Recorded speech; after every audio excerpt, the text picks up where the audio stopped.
What's up, Dr. Carey? This is my 2020 Video Game-a-Palooza that I wanted to send you. So, the Video Game Awards actually just recently came on, so this is like perfect timing. But Last of Us 2 sort of like clean swept the 5 like major categories. And I gotta say, it wasn't my favorite game of the year, but between the game design, the sound design, and the direction, and the performances of the characters, I sort of understand where it came from. The emotion I got from that game was pretty incredible, and I was concerned about being a 30-plus-year-old man sort of recognizing a teenage woman's sort of lesbian relationship in a zombie apocalypse, right, and all this, when I'm supposed to just be, like, killing zombies and stuff. And I have my qualms with the game as far as some of the story bits, but I absolutely identified with Ellie. But I actually had a great time with the game. I would say my favorite game of the year, though, was Final Fantasy VII Remake. I had such a great time with just, like, being all nostalgia, but it was just, like, really polished and well done. The music, dude, the music is so good. Please try to find any music you can from Final Fantasy VII Remake.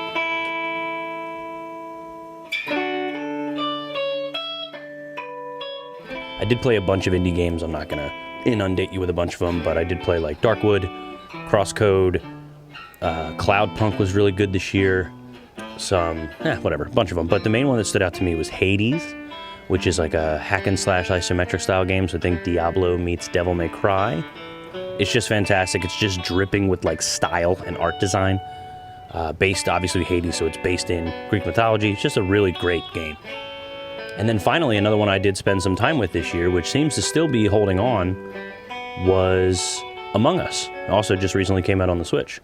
So in a world where Fall Guys and Ooblets and Animal Crossing and all the stuff that came out that's sort of, I guess, like kitschy or like kiddie, Among Us came out a couple years back, and it's just a solid emulation of a social deduction game, like Werewolf or something like that. And it's really well done. And I played it a bunch with like my patrons from Metal Gear Mondays, the podcast I do. So we played with our patrons. I watch a lot of my streamers that I love to like follow. They played it a lot.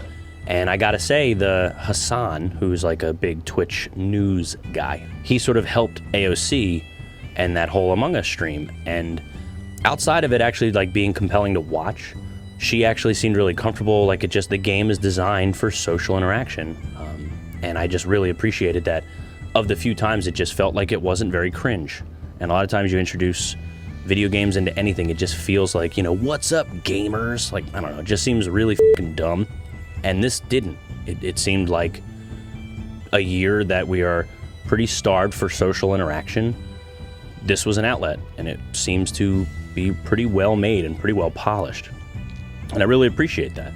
And I think that's what kind of stands out this year, in a year that the movie industry and the music industry is sort of like down for the count right now. And, there's a lot of chat of releasing albums when you can't tour, or why make a movie if you can't put it in theaters. And now HBO is going to show all the movies for 30 days or whatever, like there's just a lot of crazy stuff going on. But games, and in my opinion, me, I'm a big indie game guy, still going strong. And it's just really nice that it seems like this year was another step in the direction that, like, if you are a gamer or you play video games, it's one thing to, like, it's, like, common culture now, but you're not, like, wasting your time. Like, I must have played a half a dozen games this year that I would equate to a solid movie or book or comic, TV show, that it's just, they're beginning to be really well made and really focused on what their intent is. And I love that. So, yeah, man, that's my Video Game-a-Palooza that I wanted to throw your way, but there's some good shit, man, and obviously I'm not going to review every game I played this year. I'll gladly talk to you later if that's something you're interested in. But yeah, dude, so otherwise, hopefully this suffices, and you're the man, dude. All right, later.